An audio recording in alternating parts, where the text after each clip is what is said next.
تو ہم نے ایسے یقین مانے، میں نے اپنی زندگی میں اللہ پر یقین کرنے کے ایسے بہت زیادہ مناظر دیکھے۔ تو اللہ کے محبوب صلی اللہ علیہ وسلم فرماتے ہیں قرآن میں ایک ایسی آیت ہے کہ اگر تمہیں پتہ چل جائے اور اس پر تمہارا عمل ہو جائے تو تمہیں وہاں سے رزق دے گا جہاں سے تمہیں ذہن و گمان بھی نہیں ہوگا۔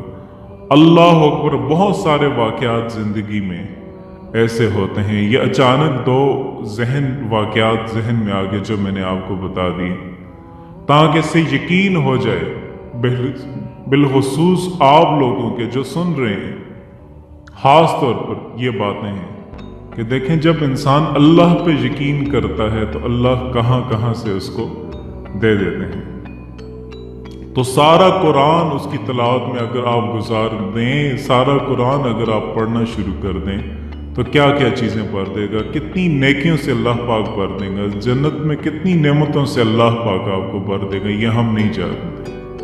تو میرے دوستو، قرآن مجید سے آپ دل لگائیے اور اس کو ایسا ہی سمجھیں جیسا سمجھایا گیا ہے۔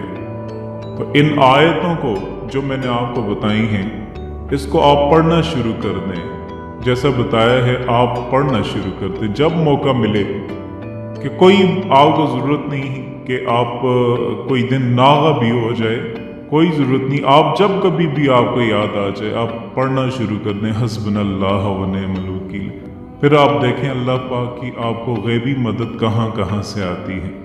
اللہ پاک آپ کو اور مجھے اس کی سمجھ عطا فرمائے اور دین کے مطابق زندگی گزارنے کی توفیق عطا فرمائے، آمین۔